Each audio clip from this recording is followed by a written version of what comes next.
Sir and dear friends, मैं ज्योति कुमारी राजकीय +2 उच्च विद्यालय कुमारबाग जिला पश्चिम चंपारण की 12वीं क्लास की छात्रा हूँ। मैं अपने करियर्स के चुनाव को लेकर बहुत असमंजस में रहती थी, लेकिन मेरे इस प्रॉब्लम का समाधान उस दिन हो गया जिस दिन हमारे विद्यालय के सम्मानित शिक्षक महमूद सर ने बिहार करियर्स ऐप्स के बारे में बताया।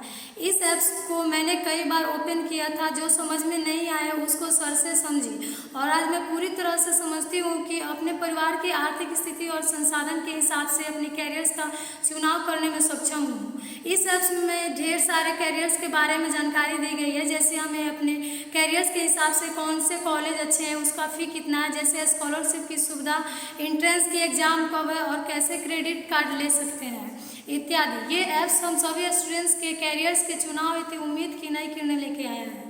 मैं महमूद सर और इस ऐप्स को लॉन्च करने वालों को तहे दिल से शुक्रिया अदा करती हूँ। ये ऐप्स खासकर देहाती और गरीब स्टूडेंट्स के लिए और अधिक उपयोगी है, जहाँ कैरियर्स के चुनाव के बारे में बताने वाले कम लोग हैं। मेरे इस वीडियो को देखने वाले उन सभी स्टूडेंट्स तथा अभिभावकों से आग्रह करती हूँ कि इस ऐप्स से पूरा फ़ायदा उठाएं। धन्यवाद।